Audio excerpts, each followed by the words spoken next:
it begins.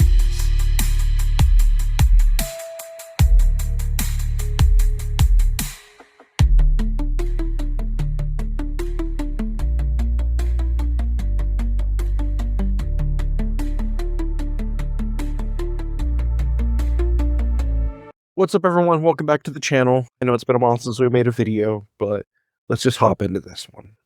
It's been a long time since I was proud to be a fan. But Wemby, Victor Wembanyama, man, he makes me proud of the city I was born in. He makes me proud of the Spurs, and I'm proud of him just as a person. I really like who he's developing into be, and I love the representation he gives my city. From the moment he stepped on the court as a rookie, this kid hasn't just been talented, he's special. I mean, an alien. We all know that. He's given San Antonio something to believe in again. A reason to pack the arena, a reason to dream about banners, and a reason for fans like me, who've been through the rebuild years, to feel like the old Spurs pride has come roaring back. What hits even harder is the kind of person he is off the court. I'll get to that more in a bit, but real quick, I love seeing him in Heroes and Fantasies buying cards at my childhood game store. Just recently, I saw him buy a Star Wars card at a convention and thought, yo, this dude might fit into my friend group. Well, except for any of our cars or apartments. But he's just that relatable. Today, we're diving deep. We're reviewing the career projections I made last time using Tim Duncan's legendary trajectory. We'll see how close it came to Wemby's actual 3-year performance in 2025 to 2026 season. Then we'll update everything with his full numbers and lay out a fresh 19-year look. So buckle up. This one's going to get a little emotional, and it'll be data-packed.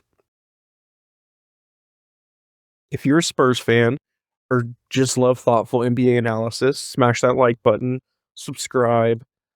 We're on the Wemby train over here.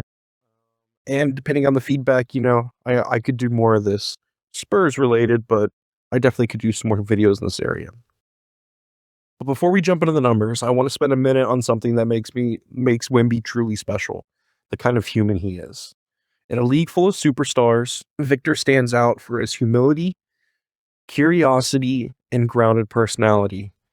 He's intentional about growth, not just as a player, but as a person. Coaches and teammates talk about how he pushes himself out of his comfort zone, explores new ideas, and looks at life differently.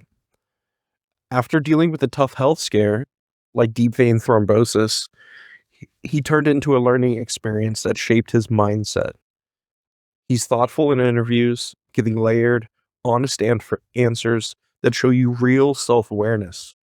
He talks about balancing confidence with humility, saying a healthy dose of arrogance can push you forward, while being too humble might hold you back. He wants to be remembered as loyal, hardworking, and innovative. Someone who doesn't take shortcuts. And then there's the fun, relatable side that makes you feel like he'd actually hang out with regular folks.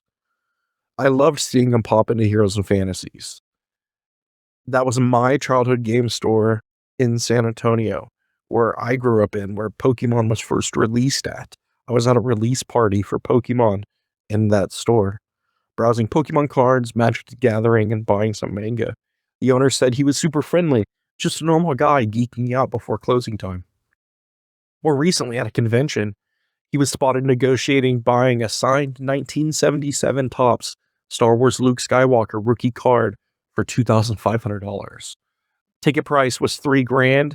He haggled down like all of us, though. There wasn't much back and forth. He just said $2,500 and they shook on it. As a huge sci-fi fan, he's building his own collection, including his own rookie cards, of course. Watching that, I thought this 7-foot-tall alien superstar would fit right into my friend group. We'd talk comics, trade cards, debate movies, except he'd probably break any of our cars or apartments just by walking in them. He surprises kids at card shops, opens packs with them, plays games, makes everyone feel welcome. Teammates say he's the type of person who wants to learn about where they're from and make them feel at home. That charming innocence, combined with deep intelligence and work ethic, is rare. Wemby isn't just carrying the Spurs on his shoulders statistically, he's carrying the culture with character. That's why he makes me so proud. But let's get to the basketball side here.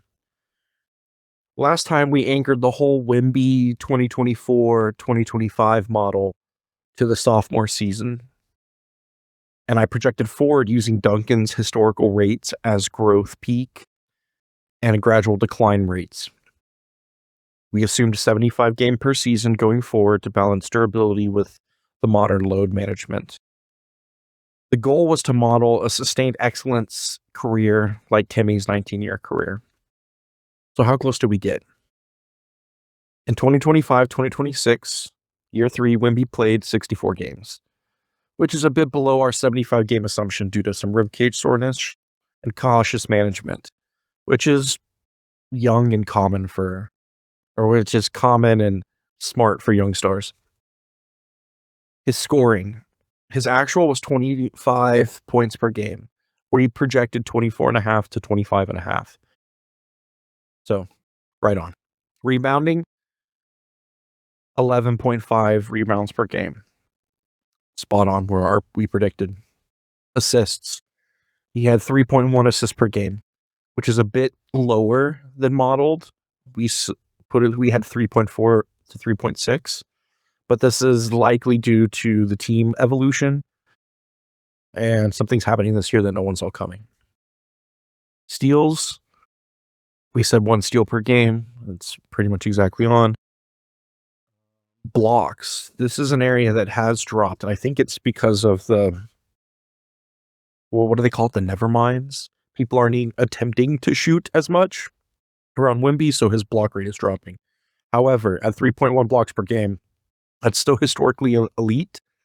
The leading, he's got the most blocks. He's going to get the Defensive Player of the Year. And it's a modest step down from his 3.8 that he was getting last season, which is just outrageous. The Spurs were strong in the games he played, showing real team progress. The overall verdict, the Duncan-based trajectory held up really well on per-game production and efficiency. Wemby is tracking the path of consistency while injecting his modern perimeter game and defensive versatility. The main real-world adjustment is availability, classic for today's NBA. Now, using his actual 3 seasons as the base and applying Duncan's rates from year 3 onward, still at a 75 games per season future. He's going to get right at almost 1,400 games. At year 5, when he's 24, he's going to have just over 8,000 points, 3,700 rebounds, 1,100 assists, over 300 steals, and over 1,100 blocks. He's going to be beating Duncan by almost 30% at the same age. At year 10, Wemby's going to be at 16,500 points, almost 8,000 rebounds, well over 2,000 assists, approaching 700 steals, and 2,500 blocks. At the 15-year mark, he's going to be well over 23,000 points, over 11,000 rebounds, over 3,000 assists, 1,000 steals, and above 3,000 blocks. And I've got his full career projection at essentially 28,000 points, 14,000 rebounds, more than 4,000 assists, more than 1,100 steals, and 4,200 blocks. Edging out Duncan by 40% in the blocks there. And in the points area, he's going to be Duncan as well because of the 3-point volume. Blocks project massive because of his generational length and timing. Rebounds and assists stay very close. This is a modern unicorn following Duncan-like arc of longevity. Wemby projects to lead in points, especially blocks and steals, while staying competitive elsewhere. Stylistically different, Duncan's post-mastery versus Wemby's perimeter spacing and switchability, but the same two-way anchor DNA in the Spurs system. Limitations remain. Injuries, load management, team context, and the fact that no model is perfect, but the early accuracy of this model gives us confidence. Wemby doesn't just make me proud of the numbers or the projections. He makes me to be a basketball fan again because of the person he is. Humble yet driven, curious about the world, and down to earth enough to geek out over Star Wars cards like the rest of us. The future in San Antonio looks incredibly bright. Drop your thoughts below. Do you think Wemby will hit these totals? How many rings does he win? MVP? How many depoys? And what's your favorite off-court Wemby moment? If you enjoyed this deep dive into both stats and the human side, smash that like button, subscribe for more Spurs and NBA content, and hit the bell. Thanks for watching. Go Spurs, go. And let's ride with Wemby for the next 16 years and beyond. See you in the next one.